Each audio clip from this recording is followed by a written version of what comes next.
All right, we got a lot to talk about. GTreasury announces that they're introducing Ripple Treasury, powered by GTreasury, the world's first comprehensive treasury platform combining 40 years of proven expertise in the enterprise world with cutting-edge digital asset infrastructure. The equation runs on unmatched innovation capacity, treasury excellence, and digital asset leadership. So Ripple Treasury announced by GTreasury. We have this. Ripple is partnering with Jeel, the innovation arm of Saudi Arabia's Riyad Bank, to explore blockchain applications for cross-border payments, digital asset custody, and tokenization as a part of Vision 2030. We have Stuart Alderodi stating crypto payments are moving from curiosity to capability. New research from the National Cryptocurrency Association shows that merchant adoption is being driven by real customer demand. Simplicity and trust will determine how fast this transition continues. We have European Commission stating that the EU and India concluded negotiations today for an ambitious, comprehensive free trade agreement. This is the largest trade agreement that both the EU and India have ever concluded.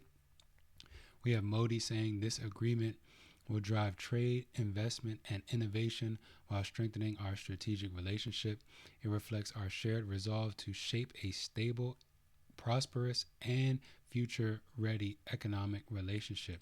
Modi also stated the India-EU Business Forum was a great platform to discuss the wide-ranging economic linkages between India and Europe.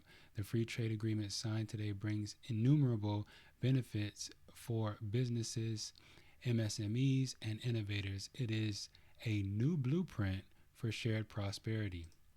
And we have Ursula Leyen saying, long live India, long live the friendship between Europe and India. Here we have Mark Carney saying that Canada has no intention of pursuing a free trade deal with China. He was responding to U.S. President Donald Trump's threat to impose a 100% tariff on goods imported from Canada if America's northern neighbor went ahead with a trade deal with Beijing. Here we have the Clarity Act seeks to clarify U.S. crypto regulation by dividing oversight between the SEC and CFTC.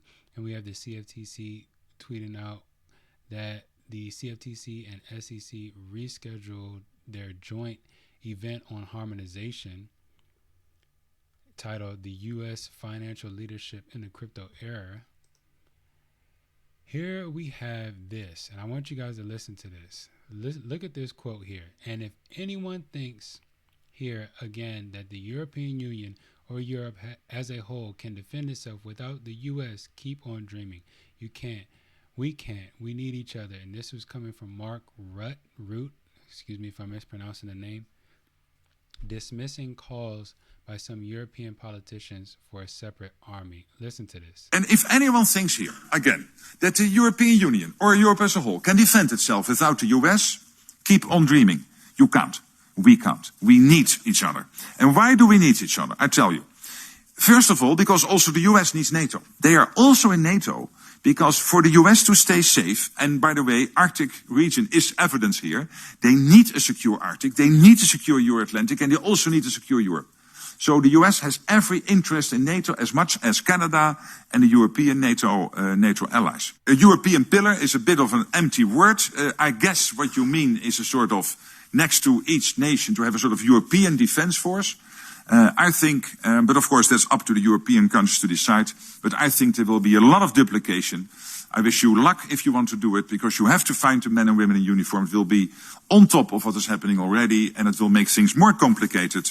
I think Putin will love it. So, and if anyone thinks here, again. So there we have that. We have Japan PM saying that U.S. alliance will collapse if Tokyo ignored Taiwan crisis. We have this. China warned its citizens on Monday against traveling to Japan during the upcoming Lunar New Year holiday, citing deteriorating public security. Here we have South Korea says plans to talk with the U.S. as soon as possible over the supposed tariff hike. Here we have the government of Bermuda has announced plans to become the world's first fully on-chain national economy with support from Circle and Coinbase. This is very interesting. We also have China vowing support for Cuba after the U.S. threats. We have health insurance giants plummeting in after-hours trading after, Trump the other day proposed a 0.09 average payment increase for Medicare Advantage plans in 2027. And we have some interesting developments around these prices dropping and individuals selling beforehand. We have Franklin Templeton talking about who owns blockchains like Solana, Ethereum, or XRP.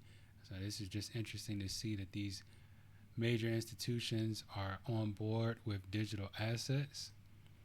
Here we have Britain, Germany, Denmark, and other European countries signed a clean energy pact at a summit in Hamburg, pledging to deliver 100 gigawatts of offshore wind power through large-scale joint projects. We have President Zelensky saying Ukraine is going to potentially join the European Union in 2027. We have Iran's currency falling to a record low after nationwide protests sparked by the country's economic woes, 1.5 million to $1. And speaking of the dollar, Tether just announced the launch of USAT, which they claim is the federally regulated dollar-backed stablecoin made in America. So you have USDT, and now you have USAT.